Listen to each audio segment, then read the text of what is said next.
साल 2024 में लोकसभा चुनाव होने हैं। कह सकते हैं लोकसभा चुनाव में इस वक्त 2 साल से भी कम का वक्त रह गया है, लेकिन बीजेपी का जो फोकस है वो कई सीटों पर है।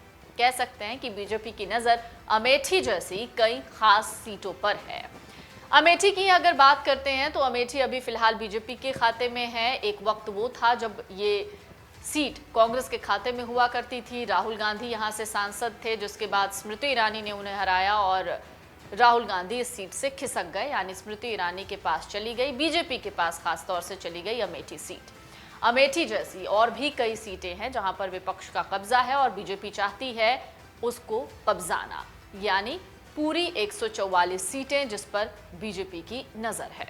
केंद्रीय मंत्रियों की लंबी चौड़ी फौज को संसदीय क्षेत्र में जमीनी स्थिति परखने और वहां पार्टी को मजबूत करने की जिम्मेदारी दी गई है।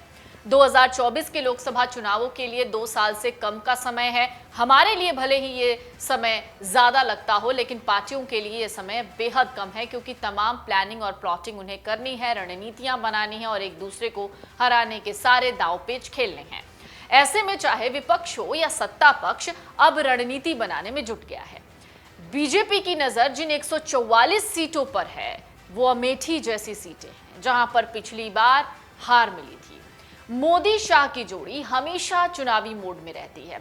जब तक नतीजे नहीं आ जाते तब तक फुल फोकस उनका रहता है, खास तौर से उन जगहों पर जो भाजपा शासित नहीं है, यानी जिन पर कांग्रेस या बाकी दूसरी पार्टियों का कब्जा है।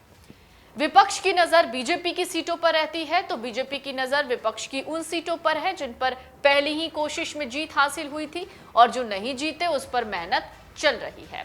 शायद यही एक वजह है कि बीजेपी ने ये रणनीति बना ली कि जिन सीटों पर मेहनत करना है वहां पर पार्टी के दिग्गज कम से कम 2 या 3 दिन प्रवास करेंगे। पार्टी की विपक्ष के कब्जे वाली जिन 144 सीटों पर नजर है उसके लिए तेजी से तैयारियां चल रही हैं। केंद्रीय मंत्रियों को इन सीटों पर सक्रिय किया गया है। उत्तर प्रदेश में विपक्ष के कब्जे की 14 सीटों पर पार्टी की नजर है।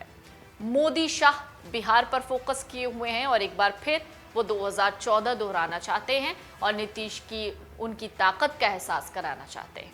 2014 में नीतीश को अकेले लड़ने पर राज्य में सिर्फ 2 सीटें मिली थी और इस चुनाव में एनडीए को मिली 31 सीटें, भाजपा को 22 मिली थी, उसी में पासवान को 6 और उपेंद्र कुशवाहा की रालोसपा को मिली थी 3 सीटें। पिछली बार 303 लोकसभा सीट जीतने वाली भाजपा एकदम नई रणनीति पर काम कर रही है और जिस सीट पर सबसे ज्यादा फोकस है वो है अमेठी जैसी कई सीटें। अमेठी सीट के बारे में तो आप जानते ही होंगे कि उस वक्त कांग्रेस के तत्कालीन अध्यक्ष राहुल गांधी चुनाव हार गए थे और उन्हें भाजपा की स्मृति ईरानी ने हराया था।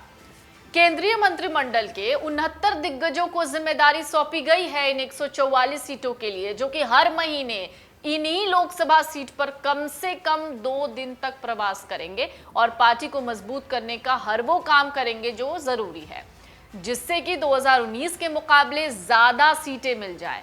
अब अमेठी जैसी सीटों का जिक्र हो ही रहा है तो आपको ये भी जान लेना चाहिए कि रायबरेली की सीट, जहां से सोनिया गांधी सांसद हैं, इसके अलावा आनंदपुर साहिब सीट जहां से मनीष तिवारी सांसद हैं, पश्चिम बंगाल के बहरामपुर सीट से अधीर रंजन चौधरी, मध्य प्रदेश के छिंदवाड़ा से कमलनाथ के बेटे नकुलनाथ की सीट, शिवगंगा से पी चिदम्बरम के बेटे कीर्ति चिदम्बरम, तिरुवनंतपुरम से शशि थरूर की सीट सबसे ज्यादा अहमियत रखती है।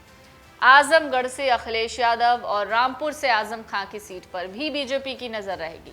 हालांकि हाल ही में उपचुनाव में आजमगढ़ और रामपुर की सीट बीजेपी के पास आ गई है, लेकिन उस समय अखिलेश यादव और आजम खान मैदान में नहीं थे। ऐसे में अगर वो 2024 में चुनाव लड़ते हैं तो बीजेपी के लिए उन्हें हराना बड़ी चुनौती होगी। भाजपा जिन 144 सीटों पर फोकस कर रही है उसमें से 100 सीटें तो दक्षिण भारत से आती हैं, जहां पर उसे हार मिली है।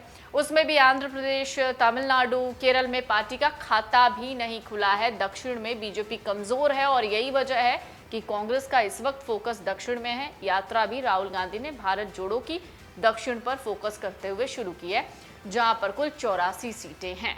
भाजपा आगामी आम चुनाव में ऐसी सीटों पर ध्यान लगा रही है जहां वो दूसरे या फिर तीसरे नंबर पर रही थी।